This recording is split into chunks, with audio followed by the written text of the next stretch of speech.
Welcome back to 2Converts to the Church of Jesus Christ of Latter-day Saints. I'm Rusty. I'm Jason. Now, both Jason and I joined the church when we were in high school, and we never looked back. We love learning the gospel, living the gospel, and sharing the gospel. Now, typically, if you've been with us for a while, we tackle the weekly Come Follow Me lessons, but we're doing something a little bit different today, and we feel that it merits it based on circumstances around the world. But we wanted to address the attack in Israel and what that could mean. Now, Jason is what many would consider an expert on the topic, based on Near Eastern studies, relationships, both from political as well as religious, goings on over there. And then we're going to try to relate that a little bit back to what we may be seeing as part of the prophesied statements of the last days. Now, right before we started recording, Jason asked me the question, hey, didn't you ever make it to Israel? And I have not. And there are a few reasons. One, both Jason and I went to BYU for our undergrads. And, I had applied to, because the church has a Jerusalem Center over there. That's kind of an extension campus for the church. Applied to that, but at the time, the tensions were such that they weren't really allowing a bunch of students over there. And there were, very limited seats as far as, so I didn't get that opportunity. And then later, just with young children and me being kind of I try to avoid unnecessary risks. I just didn't really want to take that risk. And interestingly enough, my in-laws, so my wife's parents, were just over there visiting. They were literally just over in Israel and Egypt, and they got on the plane like the morning of out of there when the bombs started dropping. They literally got out of there like within 24 hours before that started Wow. happening. So their timing was incredible there. But that's what we wanted to address. So I know lots of people are hearing about it. There's probably lots of questions that people have about, what's the significance of this? What does it mean? All that. Now, most people know that war in the Middle East is nothing new. There's, the conflict between the state of Israel and the surrounding neighbors. That is not something that's new. There's just been an escalation of it. And as far as I understand, the Israeli government has specifically and explicitly come out and said we are at war. Is that correct, Jason? Yeah, it's there's been skirmishes, I think, for decades, but I mean the last real war was 1973. Mm-hmm. There's a lot of comparisons that this is like the largest scale really war that Israel's been involved in for over 50 years. It may not seem so on the surface, but I think the differences here is that the Hamas terrorists have entered into and penetrated the Israeli sovereign territory, Yeah, they're and like, they're actually I they're saw some actually videos early. They're they like parachuting captured in. they like captured over 20 Israeli towns. So I mean they've gone in and actually captured and taken control of some Israeli towns. So I mean that's an act of war. So there's war. All right, couple quick points on that. From scriptures, many of the Old Testament prophets, including one big one that really teased up the Book of Mormon, is Jeremiah prophesying the destruction at that time of Jerusalem. But there's many in Zechariah and Jeremiah. You can read in Isaiah, in the New Testament, Matthew 24. You can read about these prophesied destructions of, or what the Israelites would face in the last days. So that's been there extensively covered. And many, from an eschatology, how would I say this? From an eschatology standpoint, there are Yeah. many of the last day signs tied to what's going to be happening there in Israel. The raising of the new temple, what's going to be happening, the gathering. Jason, if you could real quickly, I found this so interesting when you went to Israel, and this was a long time ago you told me about this, but there's almost a I don't want to call it a shrine for sounding from a like an idol standpoint, but this display they have celebrating Orson Hyde. And as far as I remember, didn't they celebrate him as the first Zionist, Orson Hyde, there, because he was specifically sent by Joseph Smith to dedicate the Holy Land for the gathering of the Jews? Yeah. Yeah. There's an Orson Hyde Memorial Garden on the Mount of Olives in Jerusalem that is supposed to be at or near the location in which Orson Hyde set up an altar of stones and dedicated the land of Israel for the return of the Jewish people, for Judah. There's also it's called Netanya Academic College, which is actually over on the coast, north of Tel Aviv, so pretty far away from Jerusalem comparatively, where there was a professor there named Joseph Ginat, which he's passed away, of blessed memory, and he got his PhD in anthropology from the University of Utah, and he was an Israeli Jew, and he grew to love the Latter-day Saints and admire them, and especially the prophets, the presidents of the church. He never actually joined the church, from what I've heard, but he was very fond of the church. And in his university, he, convinced the administration at the time to build a Latter-day Saint garden. And in this garden, there are actually like plaques or memorials for each of the Latter-day prophets, starting from Joseph Smith onward. And then when there's a new prophet, they make a new memorial. So I'm assuming there's one for President Nelson now. And hardly anybody knows about it, but it's this little garden in Netanya Academic College. Those So those in anyway, the know yeah. those in the know recognize there's a strong affinity between the church and the Jewish people. So I remember Jason and I years ago, or a decade ago, I think we went to a joint event at the conference center where there was a Jewish embassy, if you will, that was there, and when we were talking to them a little bit. Anyway, Oh, was that when they had the choir? I think so. I think it was some sort of event there, and the Jews were invited there. I don't remember the details of the event, but I wanted to get into something. Okay. If we're okay transitioning here to Hamas. So I think there's a lot of confusion there. I mean, there's a lot of groups out there. We've heard of Al Qaeda, Hezbollah, ISIS, this one, Hamas. And so there's all these groups out there. We don't quite understand what the relationship is between them. But here's something that's interesting, and you can find this. Hamas, I believe it was 1988, issued basically their charter. And there's 36 articles in there about what they stand for. I just wanted to read a couple of those just to kind of let our viewers know, and anybody else that may stumble across this, what actually is their stated objective. So in Article 13 of this that they penned, this is strong language, but they said, there is no solution for the Palestinian question except through jihad. And so they are taking the stance that, no, there is no peaceful resolution to this. We will not tolerate it. There is no alternate path other than jihad. I mean, and they specifically state it. And then another one that I wanted to talk about, two different kind of things, but in Article 6, they said, the Islamic resistance movement, Hamas, is a distinguished Palestinian movement whose allegiance is to Allah and whose way of life is Islam. It strives to raise the banner of Allah over every inch of Palestine, for under the wing of Islam, followers of all religions can coexist in security and safety where their lives, possessions, and rights are concerned. Now, that one kind of strikes me.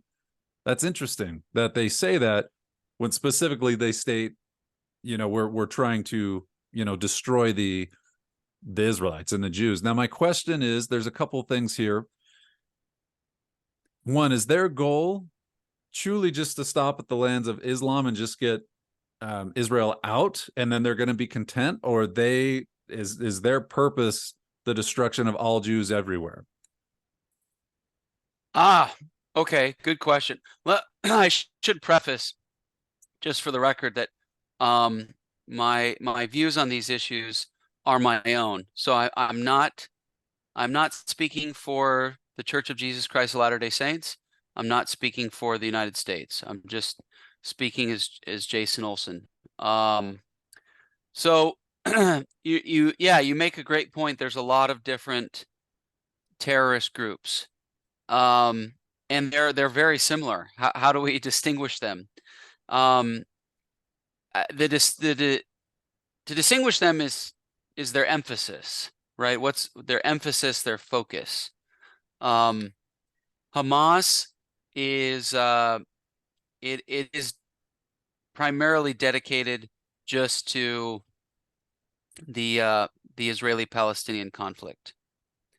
It's a branch of the Muslim Brotherhood, which started in Egypt. And for those who remember the Arab Spring, the Egyptian country had elections, and the Muslim Brotherhood, Mohammed Morsi, actually won those elections, and he became the prime minister for a time.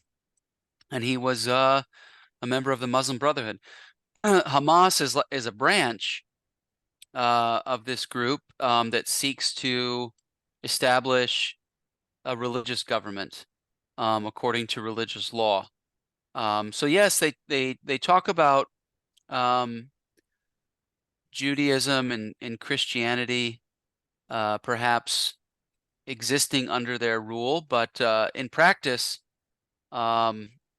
they've just targeted any and all Jews for slaughter, and Christians too, Even at least in the outside case. of the Holy Land or the Arab lands. Um, I assume What I'm I asking about assume yes. is will they stay within the confines of their documented? So, for instance, I hear that the United Emirates, right, Dubai, one of the Yeah, safest places you can go in the world, that people there from all religions, all sects, all backgrounds can go there and be safe. yeah. And so then the question is with Hamas, as you said, kind of it's primarily Palestinian, right? And to eliminate Israel as a state, to get rid of Yeah, that. Will yeah. they be content if they reach that goal, or will it spread out? Now, like all these groups, like ISIS, Hezbollah, like all these groups, these aren't like rival gangs like in South Central LA where they have their turf mapped and they'll get after each other if they cross each other lines. They're fairly aligned in purpose, but they have different objectives. Is that correct? Okay, okay. Yeah, so Hamas is focused on Israel, right? Eliminating Israel as a state. Eliminating Israel as a state. They they reject the existence of a Jewish state. Jews So will they chase it if should it popped not. up somewhere else? Um, I don't know. I don't think so. I think it's a Holy Tied to Land the land. focused. Okay. It's tied to the Holy Land, that this particular piece of land should not be ruled by the Jewish people or governed by it's blasphemy in their point of view. They are aligned with Hezbollah. There's also a group called the Houthis in Yemen. Um, all these groups are supported by Iran, by the Islamic Republic of Iran. So Iran has a very powerful economy, usually top 20 in the world. And even though they're under all kinds of sanctions, and so they have a lot of resources that they can support terrorist groups that align with their views. Yeah, didn't So didn't Hamas Hezbollah, just didn't they just publicly thank Iran for the help? they did. Yeah. Yeah, there's a Wall Street Journal article on that, and they've uncovered that. Hezbollah operates in Lebanon, right? Hamas operates in Gaza and to some degree in the West Bank. Houthis operate in Yemen. So there's these different groups.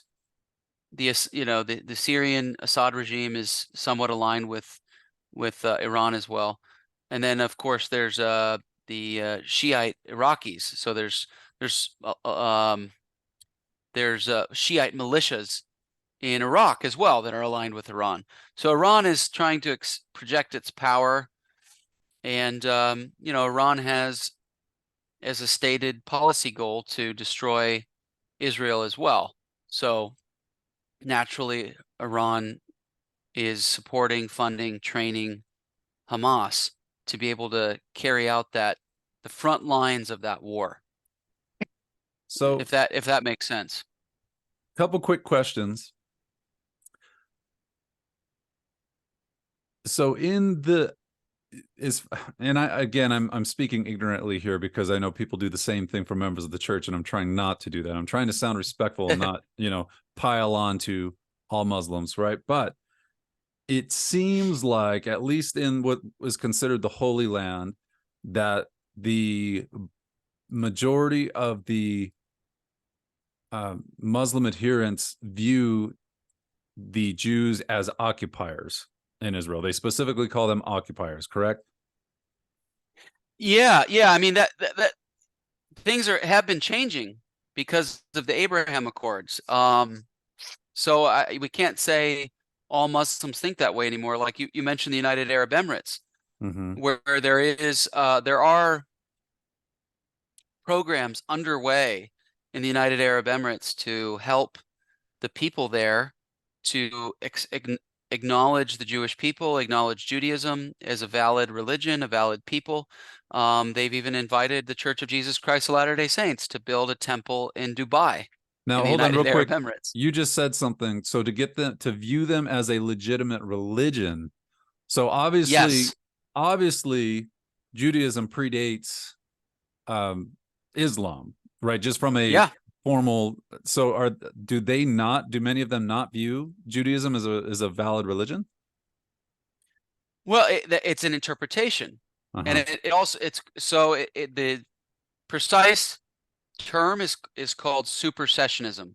Supersessionism. You supersede when Mm-hmm. one religion supersedes Yeah. another. So it also exists in Christianity. In the Crusades were built upon supersessionism. The Crusaders said, "Well, we as Christians, we are the new covenant people of the Lord, and the Jews are rejected." So they went and slaughtered Jews. So it's a phenomenon that can exist in Judaism well, even in some ways in Judaism too. I mean, right? You had the pagan Canaanites, and the Jewish people came and said, our monotheistic religion of worshiping God, of worshiping Jehovah, has superseded the Yeah. pagan religions of Canaan. So I mean, that's just one kind of way to look at it. But yes, the more anti-Semitic forms of Islam, just like there's anti-Semitic forms of Christianity, would say, hey, Islam has completely superseded Judaism and the Jewish people. The Jewish people are totally rejected by God, and therefore, in the most extreme cases, or interpretations, we can slay them.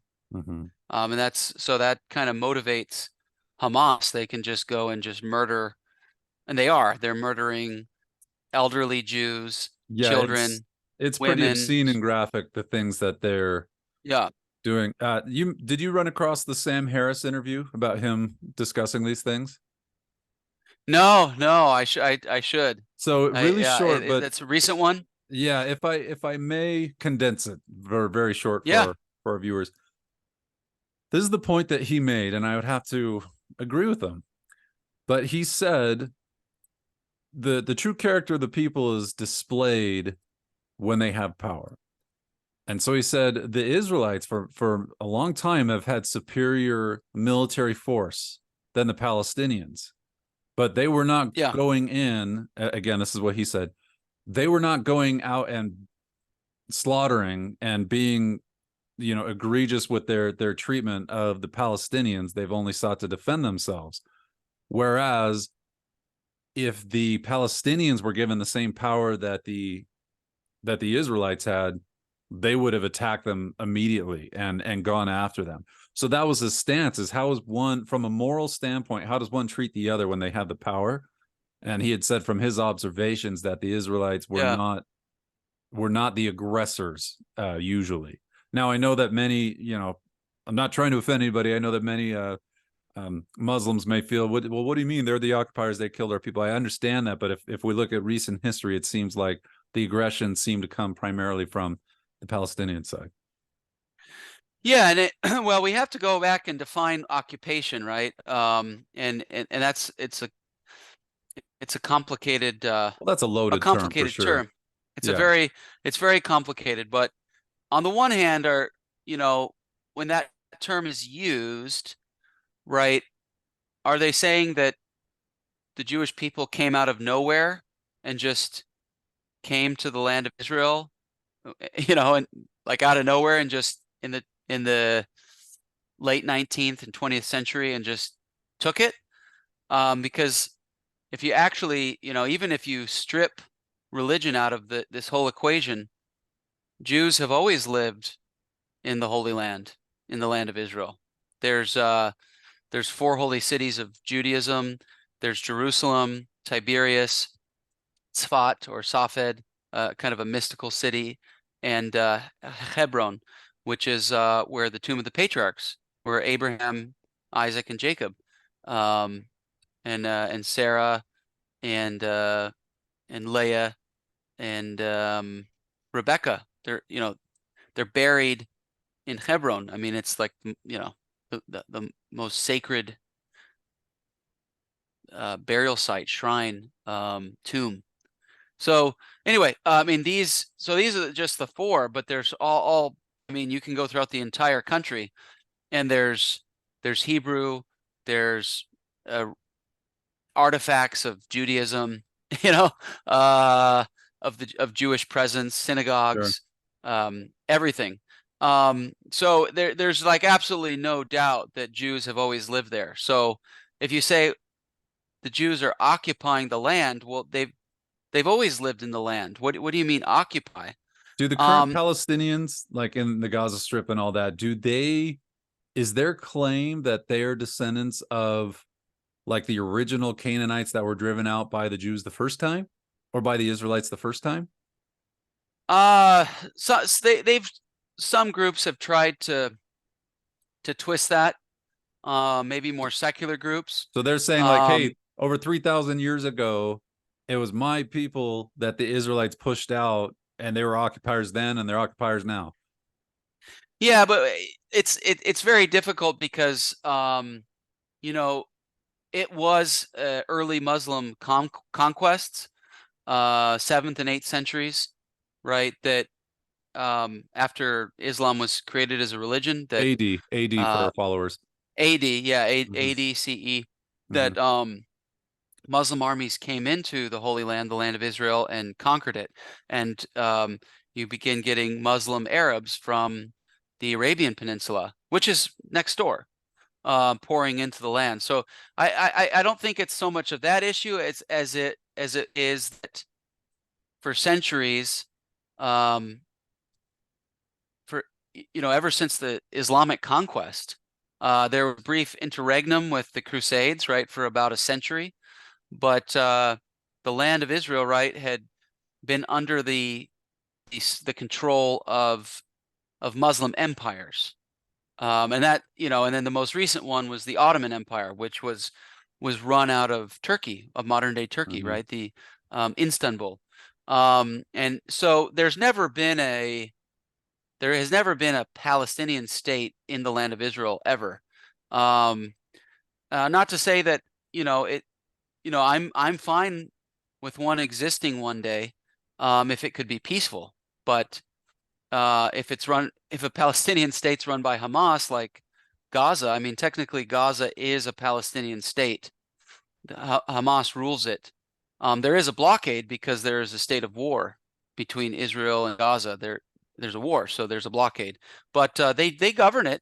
There's no Jews living inside of Gaza. So the point is that uh, the land had known Islamic empires governing it. And so when you say, okay, now you have a Jewish state, you're saying, well, this Jewish state is occupying Islamic imperial land. Not right. And so that's what all these groups have in common. And even ISIS, right?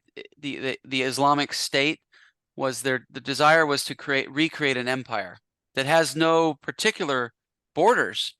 I mean, like we just discussed at the beginning, Hamas is focused on the land of Israel, but there's other groups that are Al Qaeda and ISIS were they had this dream of restoring an Islamic empire. Now, a Um, couple questions, so Jason, if because that makes it, we yeah, can spend sorry. a I hope that lot of makes time sense. going down there, but I want to keep a Yeah. couple tight things here. Yeah. Um, most of these groups, well, again, the United, well, it depends what rabbit hole you want to run down, but the United States itself was attacked, right, by, Yeah. claimed by radical Islamists. I think that's the way that we would say that.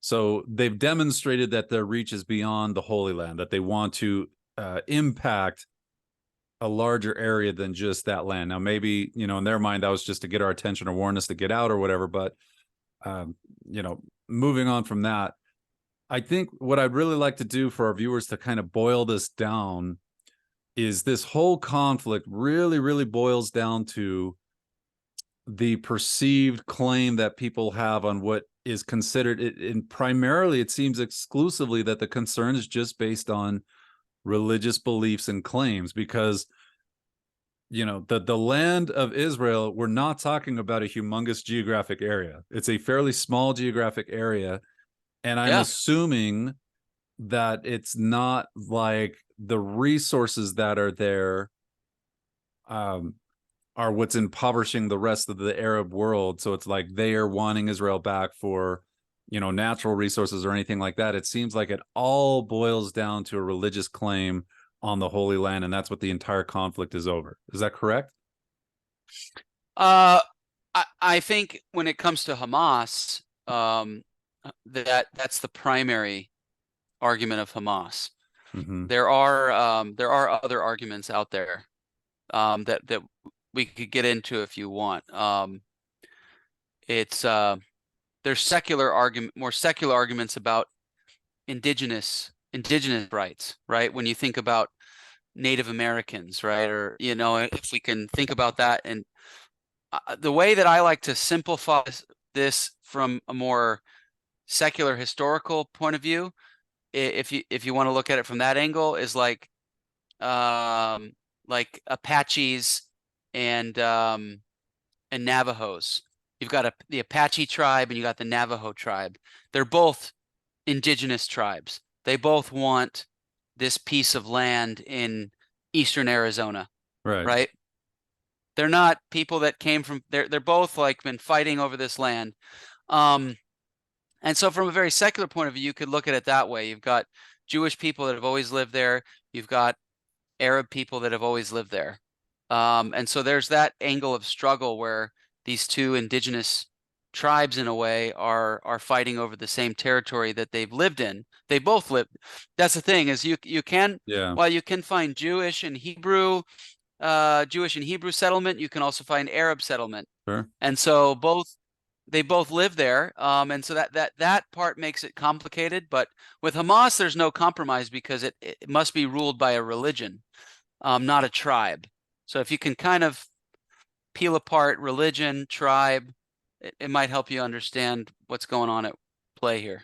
So for most of us, this is all very abstract. We're very disconnected from it, right? We just know from a religious standpoint that we feel that Israel is important because of all the prophecies that are tied to it, the religious connotation and all that. What I would like to do real quick is, again, most people are going to be members of the Church of Jesus Christ of Latter-day Saints, or not. If you're not, welcome. I'd like to read a quick quote by one of our prophets. It was by President Ezra Taft Benson. Now, this is strong language, but the prophets use strong language if you read the Bible. But the reason I'm relating this is because we're hearing about these wars in far off places. But what we need to recognize is the prophecies point to us as well. And so this is what he said: too often we bask in our comfortable complacency and rationalize that the ravages of war, economic disaster, famine, and earthquake cannot happen here. Those who believe this are either not acquainted with the revelations of the Lord, or they do not believe them. Those who smugly think these calamities will not happen, that they somehow will be set aside because of the righteousness of the saints, are deceived and will rue the day they harbored such a delusion. And so that was very strong, Wow. but One of the things I absolutely love, there are large sections of Isaiah that are included in the Book of Mormon. And again, plug from us, 2Converts, immerse yourself in the scriptures, especially the Book of Mormon. But it Yeah, specifically lays out there in 2 Nephi 25, when that long series of Isaiah 2 through 12 is included, or 14 is included in the Book of Mormon there.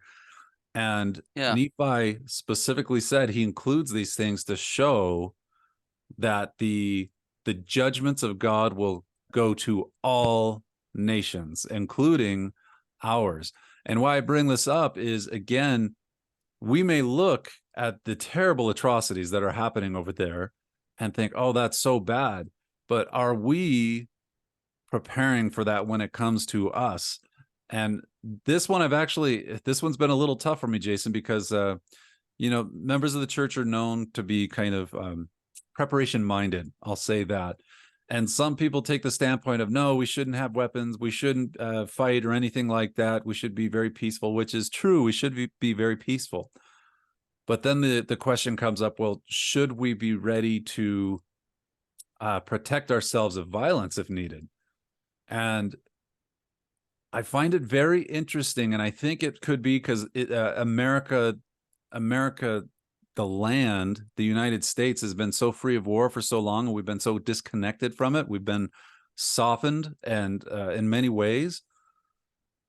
Anyway, I don't want to ramble too much with this, but the Book of Mormon was written for our day, and there are many chapters included in war where the Nephites in their own lands were attacked by people who wanted to destroy them for their beliefs, for their yeah, background, for their heritage. And the yeah, Nephites did not roll over and allowed themselves to be destroyed. Now, the only exception to that was the Lamanites who converted, but that was because of their atrocities they've committed in the past. And so they covenanted not to do that. But their own children went to war and committed the violence. So what I wanted to yeah, hopefully take a minute on is to examine this idea of, is violence to defend yourself when you're doing no wrong justifiable? And in that case, is that something that we should be prepared for? So kind of big topic there. And again, I will also throw out the caveat disclaimer there that Jason did, that we're not speaking on behalf of the church. I'm not speaking on behalf of the church. This is my own understanding of scriptures, and I'm not tied to the government at all, so I don't have to throw that disclaimer out there. But what do you think about kind of that idea of how that may impact us here, Jason? yeah. No, thanks, Rusty. I mean, it's fortuitous. I just reviewed like last night, Alma 43 to 47, Alma 46 or 43, so. 47 is when he said, "You shall defend your family unto bloodshed." But keep going. Yeah, yeah. Yeah, Mm-hmm. I was reviewing the Captain Ronite chapters because I was thinking about this. Um, there was a Latter-day Saint that, said something like, we're just waiting for the Prince of Peace, and once the Prince of Peace comes, we just sit back and wait. But Jesus said, blessed are the peacemakers. I think of peacemaking as an active thing, not a passive thing. And this is a much more Hebraic idea that we have to, repair the world ourselves. We don't know when the Messiah is going to come, right? We don't know. And he's only going to come one more time. So so what do we do in the meantime? Well, that's why I was reviewing these things. Captain Moroni, he was he Jesus wasn't coming for a couple more centuries. I mean, in Third Nephi is when the Savior actually visits, and he only visits for a short time. But Captain Moroni was able to lead his people, inspire his people with righteous principles. He was able to morally and ethically use violence to establish peace, stability, freedom, liberty, right? These conditions to enable our families to be safe, to enable our economies to thrive and to prosper. I mean, prosperity is part of building Zion, you know, and that I mean that. So those are the principles, right? Righteousness, peace, prosperity. Those are the three elements to building a Zion society. And you do have to use you do have to be able to organize violence by a legitimate state, so that, that if people are trying to undermine righteousness, peace, or prosperity, then we can take responsibility for that. We're I think that one of the main messages of the Book of Mormon is that anarchy is really bad, Yeah. and and the Book of Mormon is very opposed to anarchy. It's also opposed to corrupt and tyrannical forms of government as well. So how do we, you know, how do we do it? I'm grateful for the And Constitution of the burdensome United taxes. States, which, well, right, Bert, it's that it So, also is in the Book of Mormon. so So Jason, we have this. Yeah, yeah. Go ahead. if I may, so one of the things that strike me, if I really try to boil it down to a simple argument, uh, the family proclamation was again reinforced in our last general conference, much to the dismay of many who wish it would change. But in there, there are three specific responsibilities that are applied to men, and that is to preside in the home in righteousness, right? To provide for their family, but also to protect. And I think that many Yeah, people today, particularly in a very comfortable, easy, opulent lifestyle that we live, we think, oh, they're talking about spiritual protection. I've thought about this. If I allowed a group, if I tolerated a group that I knew meant bodily harm to my family, to my loved ones, to my community, if I allowed and tolerated them and disarmed myself and my wives, and I apologize for listeners if this is graphic, but if my wife, my daughters were captured and raped and abused and tortured and killed, and I could have stopped that, but I chose to disarm myself and not, because I said I'm going to be peaceful, I think I'm going to be accountable for that, because I am yeah, tasked with the yeah, responsibility of protecting my family. And if I don't do that, I think I'm accountable in that situation. Not yeah, only am myself accountable, but I've allowed those atrocities, those horrors to happen to people that I love. And so, real quick, this is in section 134 of the Doctrine and Covenants, verse 11. We believe that men should appeal to the civil law for redress of all wrongs and grievances where personal abuse is inflicted, or the right of property or character infringed where such laws exist as will protect the same. But we believe that all men are justified in defending themselves, their friends, and property, and the government from the unlawful assaults and encroachments of all persons in times of exigency, where immediate yeah, appeal cannot be made to the laws and relief afforded.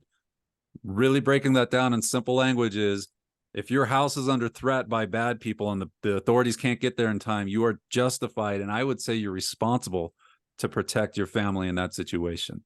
Anyway, our yeah, time is out here, but we wanted to talk about the major things happening in Israel and maybe what we can learn from that in our own context and our own yeah. homes. We wish the best for you, and we'll see you soon. Thank you.